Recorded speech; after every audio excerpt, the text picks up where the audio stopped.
Salut à tous. Alors quel est le point commun entre ce Mosin M39, ce Luger LP08 et ce Smith & Wesson modèle 10? Eh bien c'est que ces trois armes-là, je les ai importées depuis un pays étranger.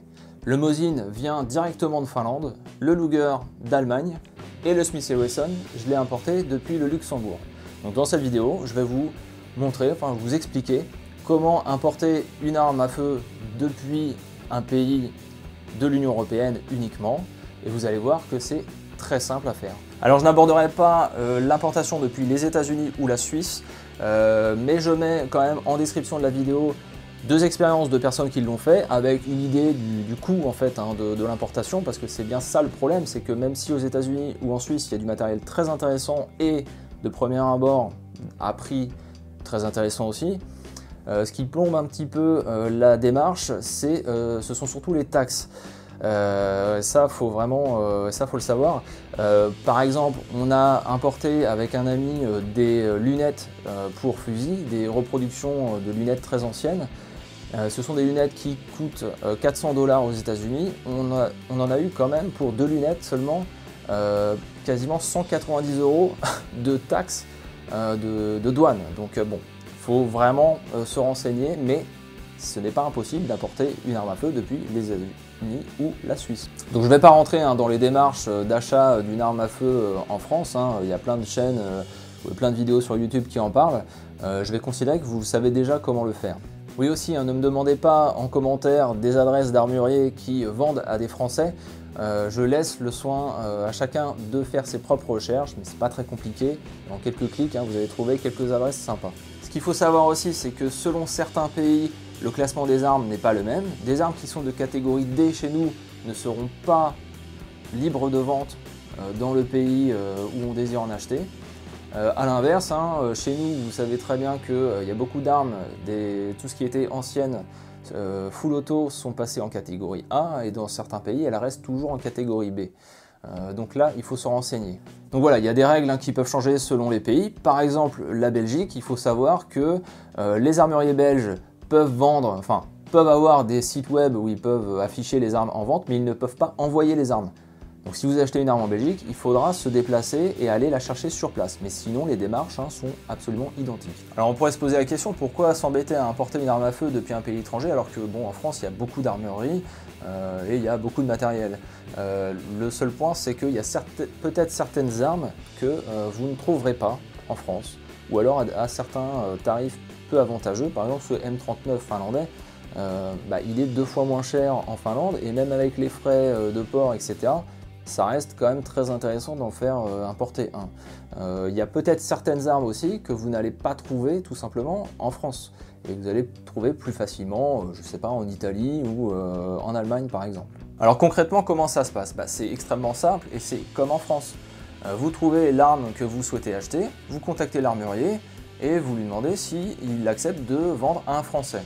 Bon là déjà c'est la première étape, tous n'acceptent pas. Il y a des armuriers qui savent très bien le faire et qui sont parfaitement au courant des démarches, et ils ont l'habitude de le faire. Et ça c'est vraiment intéressant de traiter avec ces armuriers-là. Mais sinon, c'est extrêmement simple, c'est déjà le premier point. Est-ce que l'armurier va accepter de vous vendre une arme et de l'expédier jusqu'en France?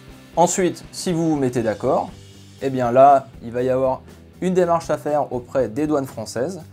Pendant ce temps-là, lui, l'armurier, va faire les propres démarches dans son pays auprès soit des douanes ou soit de sa préfecture locale, etc. Mais ce n'est pas une partie dont vous allez vous occuper. Nous, on va se concentrer uniquement sur la partie des douanes françaises. Alors la démarche est simple et se fait en ligne, tout simplement sur le site des douanes. douane.gouv.fr, je mets un lien en description. Vous avez tout en ligne, vous pouvez quand même faire les démarches si vous le souhaitez, par courrier.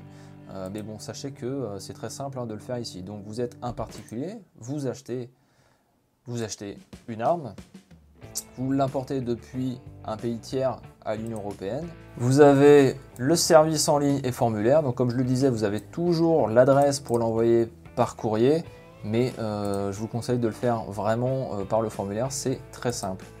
Donc la plateforme s'appelle Soprano et le service s'appelle EAPS. C'est seulement celui-ci qui nous intéresse. Donc vous avez là l'aperçu dossiers hein, qui sont en cours ou en attente, etc. Je n'ai rien sur mon compte actuellement, parce que oui, hein, il vous faudra par contre créer un compte. Donc ce qu'on va faire, c'est simplement déposer un nouveau dossier.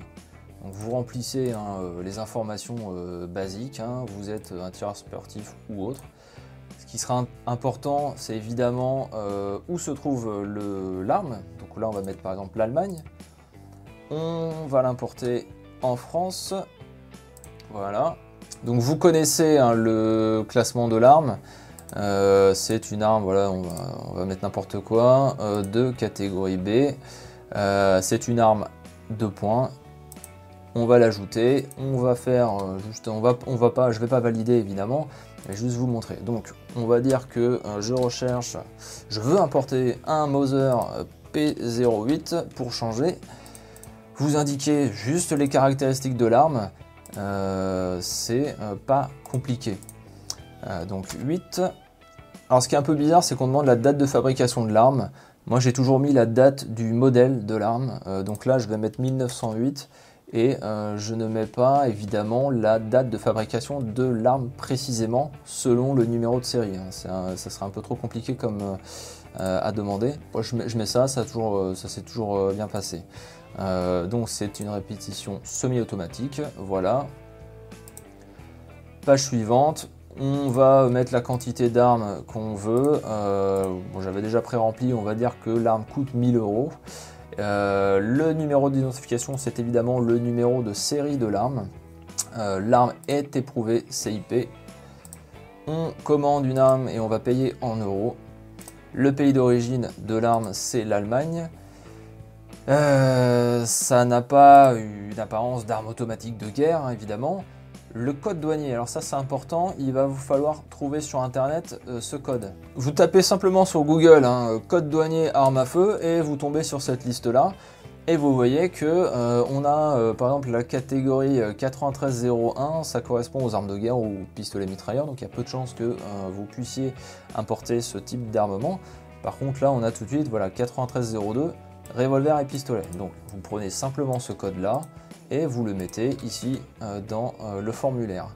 Et ensuite vous allez ajouter l'arme. Ça va vous demander d'ajouter des documents puisque évidemment il vous faut l'autorisation de catégorie B dans le cadre d'une arme de catégorie B. Il ne vous faut pas d'autres documents, je crois qu'il faut peut-être si la carte d'identité, mais c'est très simple, à partir du moment où vous avez votre autorisation de catégorie B, c'est que visiblement vous avez déjà fourni tous les documents nécessaires.